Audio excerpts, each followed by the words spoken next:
Hello everyone, hello, कैसे हैं आप सभी। तो उम्मीद करते हैं आप बहुत अच्छे होंगे और आपकी पढ़ाई लिखाई बहुत ही मस्त और ज़बरदस्त चल रही होगी। तो चलिए आज हम प्रश्नावली 8.1 जो अध्याय 8 की त्रिकोणमिति के कुछ अनुप्रयोगों की हम जांच करेंगे। त्रिकोणमिति के जो उसके प्रश्नावली 8.1 के प्रश्न संख्या 1 को हमने पिछली क्लास में हमने देख लिया था और आज हम देखेंगे ये प्रश्न संख्या 2 को। तो बोल रहा है कि आकृति 8.13 में जो है कि उसमें tan p और cot r का मान निकालने के लिए कह रहा है। तो आकृति कैसी है तो देख लीजिए आकृति कैसी है भैया।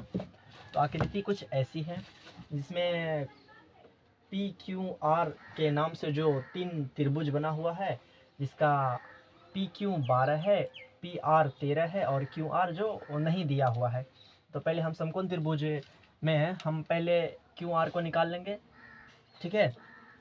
तो चलिए हम पी क्यू आर को पहले निकाल लेते हैं। तो लिखेंगे पहले समकोण त्रिभुज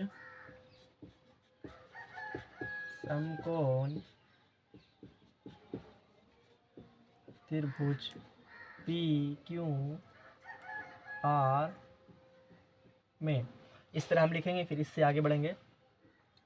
पाइथागोरस प्रमेय से पाइथागोरस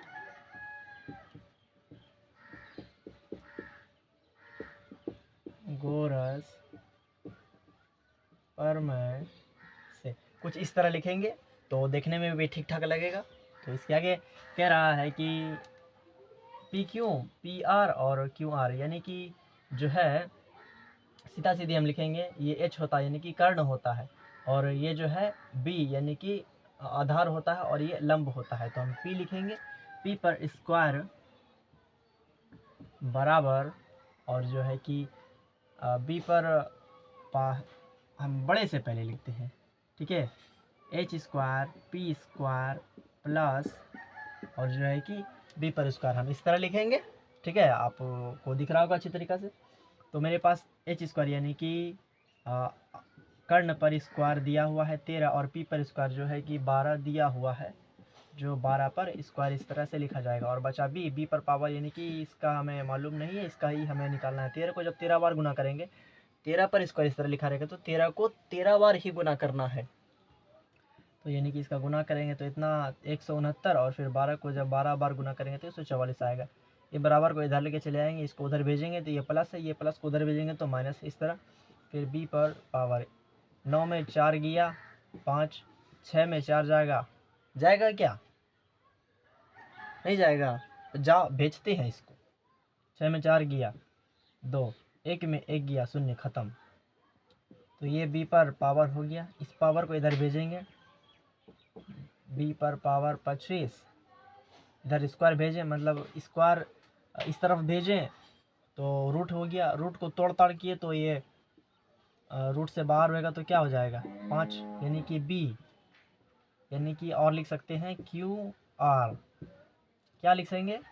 क्यू आर या फिर बी जो है कि 5 निकल गया मेरा यहाँ पे कितना आएगा 5।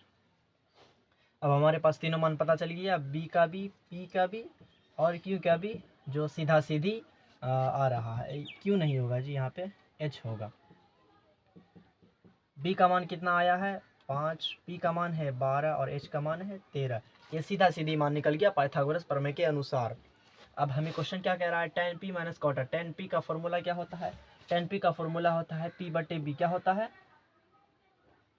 tan का फॉर्मूला होता है p बटे b होता है। तो हमें tan p की ओर से यानी कि इधर से हमको तीर मारना है, यहाँ पर से। तो जिधर तीर का नोक जाएगा वो p हो जाएगा यानी कि लंब हो जाएगा। तो इसका लंब ये हो गया यानी b कितना हो जाएगा 5,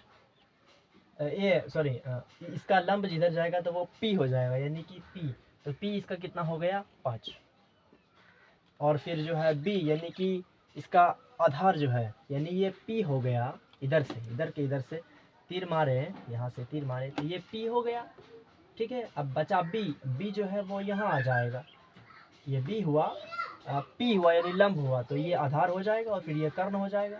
तो कर्ण तो बदलता नहीं है, कर्ण यहाँ लिख दिए हैं और फिर आधार जो है वो 12 हो जाएगा। तो ठीक उसी तरह p का मान यानी कि 5 और बचा b यानी कि लंब क्या हो जाएगा 12। इस तरह इसका आंसर हो गया 5/12। और फिर जो है कि वो कॉट आर का पहले निकालेंगे। तो कॉट बोल रहा है आर की तरफ से। कॉट का फॉर्मूला क्या होता है? B/P होता है। क्या होता है? B/P होता है। इस तरह देख करके ठीक से लिखिएगा,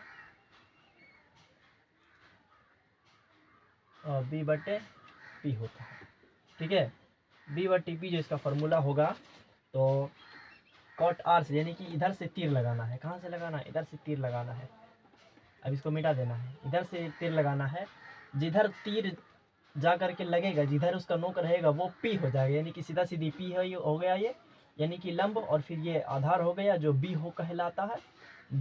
और फिर ये कर्ण H हो गया, यानी कि B/P, यानी B हो गया ये और P हो गया ये।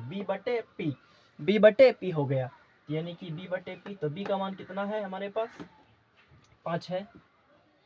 और जो है कि P का मान हमारे पास कितना है? 12। B/P 5, और फिर जो है कि P का मान कितना है? 12 है। इस तरह tan P और cot R का मान निकल गया। अब हमें क्वेश्चन बोल रहा है कि tan P minus cot R, tan P minus cot R, tan P minus cot R। तो tan P हमारे पास कितना है? 5/12। और फिर जो है कि cot R कितना है? 5/12। ये दोनों सेम टू सेम है। अब इसको हल्का बनाइए या फिर भारी बनाइए। 5 में 5 जाएगा 0, 12 में 12 जाएगा 0। इस दोनों का एलसीएम लेंगे तो 12 होगा, यानी कि दोनों को घटाएंगे तो क्या होगा? 0 होगा। इस तरह आपका सवाल बन जाएगा आसानी तरीके से। ठीक है, तो उम्मीद करते हैं आपको यह सवाल बहुत अच्छी तरीके से समझ में आया होगा प्यारे दोस्तों। और फिर इसी तरीके की वीडियो और जानने के लिए और रिवीजन के लिए महत्वपूर्ण तरीके से, आप लोगों का एग्ज़ाम भी बहुत नज़दीक आ रहा है, तो आप लोग एग्ज़ाम को अच्छी तरीके से एग्ज़ाम के लिए तैयारी कीजिए और पढ़ाई कीजिए। तैयारी में हम आपका महत्वपूर्ण योगदान दे सकते हैं, और आपकी तैयारी में हम एक महत्वपूर्ण योगदान के लिए इन टॉपिकों को हम लेकर आएंगे आगे की क्लास में। मिलती हैं अगली क्लास में प्यारे दोस्तों, प्यारे मित्रों। तो आज के लिए इतना ही। जय हिंद।